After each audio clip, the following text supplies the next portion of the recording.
Hello everybody, and welcome to another WeatherCast America QuickCast.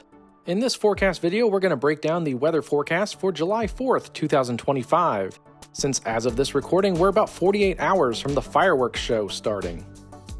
First, let's look at the temperature forecast for July 4th. Friday looks to be a quiet day for much of the West Coast with mild temperatures in the Pacific Northwest, and the typical triple-digit heat confined to the desert Southwest. The coolest spots in the continental US is confined to the high terrain of the northern Rockies. Working east, we can see that heat building through the central and southern US. This heat looks to stick around through the holiday weekend in the Mississippi and Ohio valleys, with a ridge in place. And we'll see in a minute or two how this pattern affects the precipitation forecast for the holiday. Some of this heat will work its way up the East Coast, with more moderate temperatures in the Northeast and New England. Looking at the associated dew points, that warm and humid summer ridge over the central US will keep things feeling sticky from the upper Midwest, the Great Lakes, down to the Gulf Coast states and up the East Coast. We can see that drier feel for the Four Corners and much of the West Coast, with the moisture confined to the immediate Pacific coastline, and a little more moisture working into the desert Southwest, especially along the Arizona-Mexico border into West and South Texas. The ridging over the central US is evident when looking at the overall jet stream pattern. The brighter purple and magenta colors indicate stronger jet stream winds, and we see they're pushed into the northern tier of the US and into Canada. That ridge will help draw moisture up from the Gulf and keep the chances for some showers and storms in place from Texas and New Mexico along the lee side of the Rockies. A more focused piece of energy along the Canadian-US border will help focus more storm activity into the upper Midwest, in areas like the Dakotas and Minnesota. Several models show clusters of storms working across the northern plains and upper Midwest on Friday afternoon and into the evening, so keep an eye on the weather if you're planning outdoor activities on Friday. More isolated activity is possible further south in the plains. And the degraded front, combined with possible development in the western Atlantic off the southeast coast, will keep Florida stormy with scattered showers and storms, especially in north and central Florida, possibly up into the coastal areas of South Carolina and Georgia. An isolated storm is possible across the southeast and Gulf Coast. Although with that front sagging south of the Gulf Coast, the chances of rain are reduced compared to earlier this week. Within 48 hours, we can now use the HRRR model to get a more high-resolution modeling of precipitation possibilities. The HRRR shows the potential for a complex of storms working across the northern plains. This run brings a little more organized convection down into the central plains, areas like Nebraska and Kansas. Scattered showers and storms are also possible across the northern Rockies.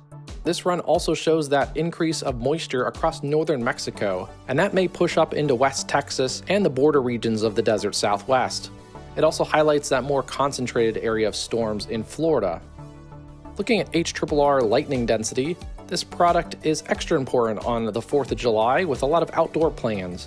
It's definitely important to stay weather aware and listen to those official warnings, especially if you're out at an event and they ask you to seek shelter. We can see that concentration of lightning to the storms across the northern and central plains, as well as Florida and the Intermountain West.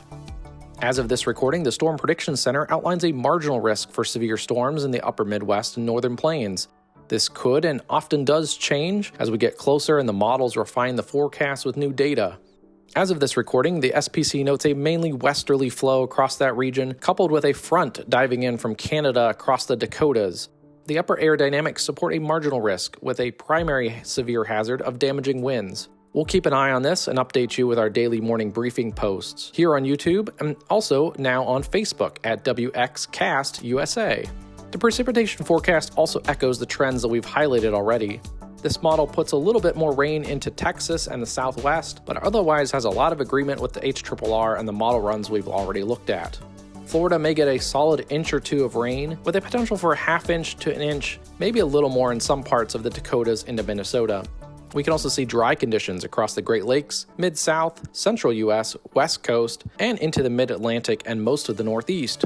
The National Hurricane Center continues to refine outlooks for that area to watch off the southeast coast.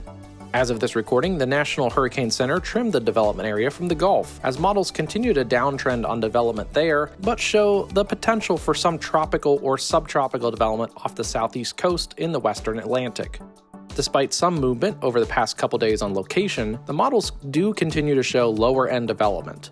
maybe a depression, a low-end tropical storm, or a subtropical storm. It shouldn't ruin any weekend vacation plans, but regardless of any development, it will help focus shower and storm activity, along with some breezy conditions from Florida up into the Carolinas.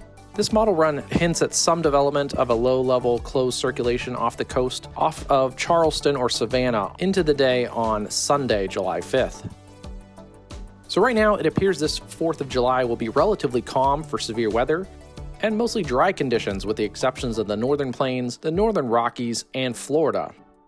The continental U.S. is free of any large-scale weather systems or any widespread and high-end severe weather outbreaks, especially with the ridge dominating much of the central U.S. Here's our boat, beach, and barbecue grades for July 4th, 2025. Have a safe and happy 4th of July from us here at WeatherCast America.